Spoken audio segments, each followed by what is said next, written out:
Aujourd'hui, pour commenter cette actualité autour de l'intelligence artificielle, j'ai convié 3 experts et d'abord une experte, Muriel Popa-Fabre. Bonjour. Vous êtes docteur en neuroimagerie du langage, experte au Conseil de l'Europe. Vous intervenez notamment sur des questions de gouvernance de l'IA au niveau international. Patrick Pérez, directeur du laboratoire de recherche sur l'IA générative QTI, qui a été annoncé en grande pompe en novembre dernier, bénéficiant des fonds d'Iliade, de CMA, CGM et aussi d'Eric Schmidt, qui était la star de Google dans les années les plus folles. Et vous bénéficiez d'une enveloppe de l'ordre de 300 millions d'euros pour la recherche ouverte dans ce domaine. Avec vous également Jérôme Vallat, CEO et cofondateur de Clérop, éditeur d'une plateforme data IA souveraine. Vous fournissez en fait des outils clés en main pour ces organisations qui veulent faire parler leurs données ou commencer à appréhender ces outils d'intelligence artificielle. Bonjour. Bienvenue à tous les 3. On va commencer avec cette première actu, c'est le FMI qui nous alerte sur l'impact de l'intelligence artificielle sur l'emploi. 40% des emplois dans le monde seraient impactés et même 60% dans les pays économiquement avancés, avec à la clé, si je puis dire, en plus un risque d'aggravation des inégalités sociales. Que pensez-vous de ces chiffres communiqués par le Fonds monétaire international? On va commencer par vous, peut-être Muriel. Déjà, c'est une étude vraiment très approfondie qui répond aussi un peu à la peur du remplacement qui est présente dans la société et qui intègre... Le remplacement de l'homme par la machine. Par la machine, bien sûr. Et qui intègre à la fois des éléments, des métriques économiques très sophistiquées. Par exemple, il y a 52 fonctions humaines pour définir une profession. Et chaque profession est définie par ces 52 paramètres. Et dans ces paramètres-là, on ajoute aussi des variables sociales. Par exemple, est-ce qu'une société pense qu'une décision peut être prise uniquement par la machine ou pas? Donc c'est un mélange à la fois d'économétrie avancée et aussi de soucis de comprendre la variable humaine. Donc par exemple, les juges et les docteurs, il y a une variable en plus pour dire les sociétés ne pensent pas que la décision finale dans ces professions soit à prendre par une machine. Donc c'est très intéressant et le fait que ça soit très documenté a aussi un aspect rassurant sur cette peur. Alors rassurant, comment est-ce que c'est comme ça que vous l'entendez, vous aussi ? Oui, rassurant, clairement. Oui. D'abord parce que quand on travaille dans l'informatique depuis quelques dizaines d'années, on a déjà vécu pas mal de théories de ce genre-là. Oui. Il y a 30 ans, les ERP devaient vider les bureaux et complètement assécher les fonctions support dans les entreprises, etc., etc. Il y a 10 ans, plus personne n'allait conduire et les taxis seraient tous au chômage, etc. Quand on fait le bilan de tout ça, on sait que ces premières peurs, en fait, elles se réalisent rarement, et tant mieux. Ce qui est certain, avec un peu de bon sens, c'est qu'on se dit que ce sont effectivement des technologies qui vont de plus envahir la sphère professionnelle comme privée, à différents échelons. Et en fonction des métiers, bien sûr, ça va être très hétérogène.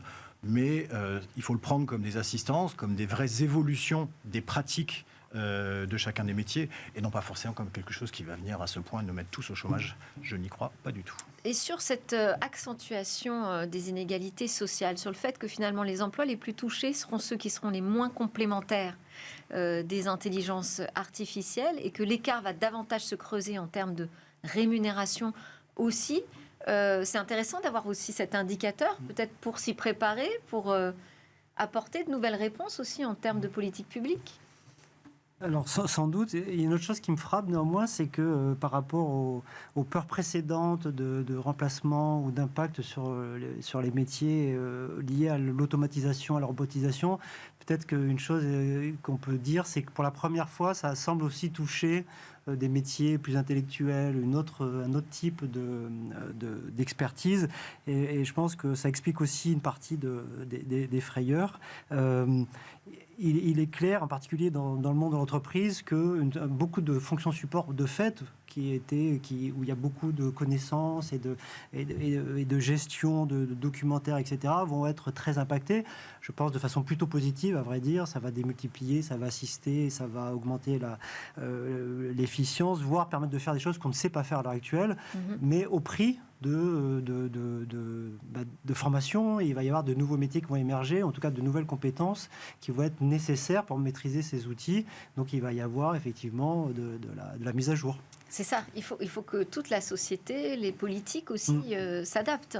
Alors effectivement, vous avez raison de souligner que Peut-être que cette peur est accentuée parce qu'on voit que l'IA touche des métiers différents de ceux qu'on a vus ici, touchés, impactés par la révolution industrielle puis informatique. Mais en même temps, on constate que finalement, ils seront touchés, mais ils seront valorisés aussi par ces IA, puisqu'ils seront dans un travail complémentaire, finalement. Pour ce qui est de la valorisation des salaires, les économistes divergent un peu. Oui. Même si l'étude est très documentée, vous avez David Autor, par exemple, au MIT, qui présente les choses un peu différemment. Mais une chose est certaine, le rapport se termine en appelant les gouvernements à se rendre compte qu'il est nécessaire d'agir au niveau de la société. C'est-à-dire qu'il y aura de toute façon les cartes vont se rebattre et qu'il faudra être là pour qu'il n'y ait pas de situations difficiles, de sentiments d'injustice. Et c'est pour ça que je pense que des politiques d'éducation sont assez importantes. Oui, et peut-être pas attendre le moment où ça va arriver. Anticiper. C'est ça. Il y a un index d'anticipation aussi dans le rapport, oui. Allez, notre autre actualité, ce sont ces terminaux qui sont dédiés, pensés en fait pour les nouveaux usages apportés par les IA, et notamment les IA génératives, mais tout ce qui est assistant. C'est l'ère peut-être post-smartphone. En tout cas, c'est la question que j'ai envie de vous poser. Est-ce que l'arrivée de ces nouveaux petits objets qui sont capables de répondre à nos demandes, qui ont la taille d'un petit appareil qu'on peut mettre dans sa poche beaucoup plus facilement qu'un smartphone, est-ce que ça pourrait chasser ce mobile, le rendre obsolète, vieux même, peut-être démodé ? Oui, alors moi je crois beaucoup effectivement à ça. Je crois beaucoup dans les apports et je reviendrai après aussi sur, à mon avis, les questions que ça pose derrière. C'est-à-dire que vous avez été convaincu par le Rabbit R1 que vous avez vu au CES de Las Vegas. Oui, parce qu'il vient répondre à une très vieille problématique de la micro-informatique moderne depuis 40 ans, qui est l'interface clavier-souris. On sait que c'est pas la panacée, on sait que c'est compliqué, ça s'emporte pas, etc. etc. Donc là, ces capacités, j'allais dire, d'interaction en langage naturel avec ces petits assistants, alors, ça ouvre des possibilités à l'infini. Mais en même temps, dès qu'on a dit ça, on se remet un peu dans la peau d'Européens et surtout de Français. Et on se dit, alors, parce que si je dois parler à mon petit assistant pour lui dire enlève l'alarme quand j'arrive chez moi, fais un virement à ma fille ou mon fils, parce qu'après la période de Noël, les finances sont à sec, ou commande-moi un pack de lait pour demain, ça voudrait dire qu'au préalable, il faudrait que je lui ai confié tous mes identifiants. Et là, on en vient à ce problème de cadre de confiance qui, de nouveau, ressurgit typiquement avec cette utilisation-là. Et donc, il va falloir, en tout cas moi, personnellement, je vais attendre d'avoir un cadre de confiance pour être sûr de savoir ce que je peux lui confier. On avait déjà cette problématique dans la data et dans l'IA, qui est prégnante. Elle va sans doute être encore plus avérée. Et il y a quelques mois, le patron d'OpenAI nous expliquait que la régulation était contre l'innovation. Déjà, je pensais que c'était une ânerie.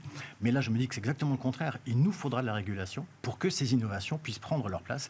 Et oui, je crois profondément que c'est un très bon complément au téléphone, voire même effectivement, là pour le coup, peut-être un remplacement. Peut-être que ça te donne un petit coup de vieux. On va voir une vidéo. What's the nature of the reality? The nature of reality is a topic that has captivated the minds of philosophers and thinkers throughout history. According to Bertrand Russell, reality is composed of hard data derived from sensory experiences and logical analysis. It is the amalgamation of our perceptions, thoughts, and the external world. Alors Muriel, est-ce que ça vous fait rêver comme Jérôme, ça ? Alors, je ne sais pas si ça me fait rêver, mais je trouve intéressante l'idée de donner une matérialité à l'assistant d'IA. Très clairement, le smartphone a déjà trop de fonctions. Et d'un point de vue cognitif, les yeux sont débordés par l'écran. Les gens ont une fatigue oculaire très claire. Les mains sont débordées par l'écran. Donc, l'idée d'avoir un autre support me paraît intéressante. Et je pense, ça marchera, ça ne marchera pas. Je pense que ce sera vraiment l'ergonomie cognitive qui le décidera. Est-ce qu'on va vouloir être assisté par la lunette en collaboration avec Meta, entre Ray-Ban et Meta? Donc, est-ce qu'on veut ajouter une fonction à un objet qu'on utilise déjà? Ou bien est-ce qu'on veut un objet qui matérialise cet assistant IA qu'on ne peut pas réinsérer dans l'iPhone, le smartphone, que l'on ne peut pas réinsérer dans le smartphone parce qu'il est déjà plein et les mains et les yeux sont pleins. Donc, est-ce que le canal vocal qui est extrêmement naturel, maintenant que le traitement automatique du langage est si présent dans tous les objets, je pense que ça peut être intéressant. Patrick, est-ce que ça fait changer aussi les perspectives quand on travaille sur les IA génératives, de se dire il faut peut-être aussi qu'on y pense à ces modèles pour qu'ils puissent être utilisés sur des petits appareils genre Tamagotchi, quoi. Absolument. Il y a plusieurs choses qui me semblent intéressantes. Alors, les efforts pour essayer de s'affranchir du diktat du smartphone datent de quelques années, à savoir, est-ce qu'on arrivera à remplacer le smartphone par un lapin carré dans la poche, un clip rond à la boutonnière ou des... Oui, parce qu'il y a eu Human qui a été présenté avant, dont on pense que c'est quand même plus un prototype pas encore très fonctionnel. Ou les lunettes, dont c'est quand même une nouvelle mouture, mais on ne sait pas. Mais effectivement, ce qui est intéressant, c'est le travail sur les interfaces, et je pense effectivement qu'avec l'IA générative, en particulier multimodale, donc l'image, mais aussi l'audio, le langage évidemment, qui depuis quelques mois et quelques années est en train vraiment de progresser très vite, on arrive vraiment là des formes de technologies qui sont suffisamment mûres, en tout cas d'un niveau suffisant, pour avoir des interfaces variées, enfin fluides. Oui. Et enfin vraiment satisfaisante. Et ça ouvre d'un coup, c'est ce qu'on voit là, un espace de créativité pour les développeurs et les designers. Donc on verra bien ce que ça va donner. Peut-être qu'on restera sur une extension du smartphone, comme c'est déjà le cas avec les montres connectées, ou peut-être quelque chose de radicalement différent. Nous verrons bien.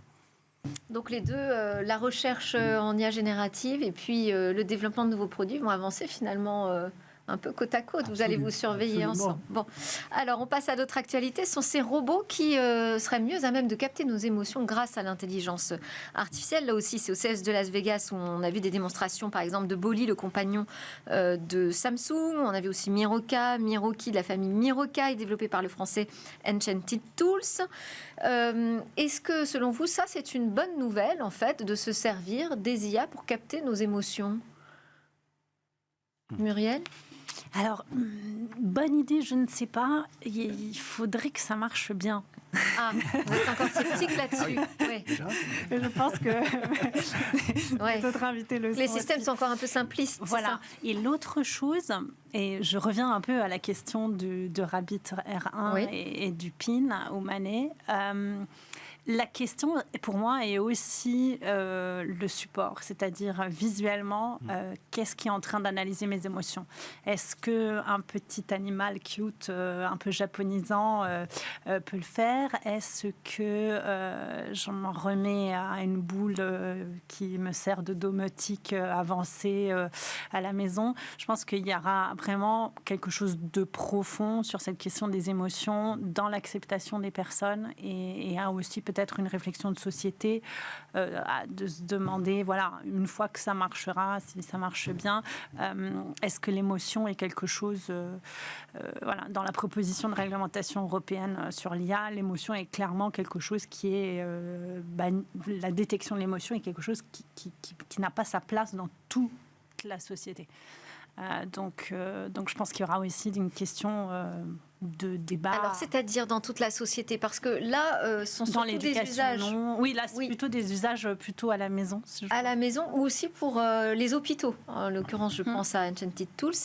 L'idée, c'est d'aider aussi les infirmiers, enfin toutes les professions à l'hôpital, en portant des charges notamment, et en se faisant accepter quand même finalement par les patients. Parce qu'il y a ce sujet de l'acceptabilité du robot qui n'est toujours pas tranché finalement. Donc, avec un peu d'émotion, avec un peu de sourire, avec un peu d'empathie peut-être apportée par l'IA, on accepterait davantage de cohabiter avec des robots demain? Alors je pense, des robots, au sens large du thème, même un robot conversationnel, je pense que l'émotion fait partie de la richesse de l'interaction. Et donc, quand on imagine ces nouvelles interactions, qu'elles soient dématérialisées ou incarnées à travers des robots physiques, je pense que c'est important que le système comprenne l'émotion de l'humain. Et il y a ce qu'on appelle en boutique... C'est-à-dire pas seulement qu'ils comprennent ses besoins, mais aussi ses émotions. Ses intentions, ses états, son état psychique, c'est important pour la qualité de l'échange. Et en robotique, il y a cette idée de la vallée étrange, d'un système qui devient très très humain, mais pas complètement. Et je pense que soit l'incapacité du système à comprendre l'émotion, voire à essayer de la comprendre, mais mal, va contribuer encore à ce que les rapports restent... Dans la vallée étrange, avant de devenir vraiment des rapports complètement fluides. Pour l'instant, on a très vite cette impression déjà avec une interface textuelle, avec un robot conversationnel au bout d'un moment. C'est vrai. Mais ça me fait penser aussi à Laurence de Villers, chercheur en IA, qui a publié beaucoup sur la question des robots émotionnels et qui nous dit attention à ce qu'il n'y ait pas aussi tromperie, que finalement on ne se méprenne pas sur notre interlocuteur. Notre interlocuteur reste une machine, un logiciel.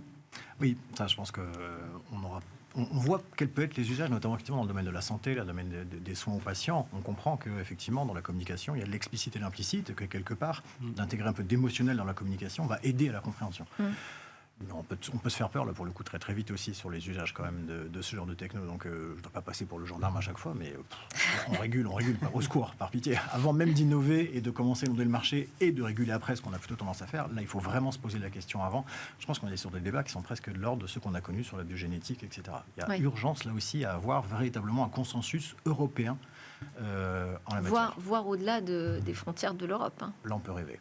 Je pense qu'on a les mêmes préoccupations quand même avec les États-Unis notamment. Ils s'interrogent, j'imagine, enfin j'entends aussi sur ces questions éthiques, Muriel. Oui, il y a beaucoup d'interrogations sur les questions éthiques actuellement. Le gros des interrogations est sur la question de la désinformation, qui peut aussi passer par une manipulation un peu émotionnelle du discours, le côté convaincant des productions langagières, le fait que plusieurs États ont voté des bannissements de deepfake dans les 80 jours avant les élections. Donc, disons que la question éthique de l'IA est quand même devenue assez prépondérante à l'échelle internationale. Oui, avec en plus, mais en complément de ça, la capacité d'un système qui vient finir par s'auto-nuire. C'est d'ailleurs ce qu'on appelle le data poisoning, c'est-à-dire qu'en fait, ces capacités de produire des données qui en fait vont être basées sur des données complètement fausses et qui vont finir par venir complètement s'ingérer dans les IA génératives et les dérouter. Donc on a une espèce de cercle comme ça de nocivité qui, là, pour le coup, est une préoccupation mondiale. Bon, et il y a encore plein de sujets qu'on n'a pas eu le temps de traiter ensemble, mais c'est déjà la fin de notre grand débrief autour de l'actu de l'IA. Donc, je vous réinviterai avec grand plaisir Muriel Popa-Fabre, experte au Conseil de l'Europe, Patrick Pérez, directeur du laboratoire de recherche Cryptaï, et Jérôme Vallat, CEO et cofondateur de Clérop. Merci à vous. Tout de suite, on va s'intéresser aux humains devant les écrans.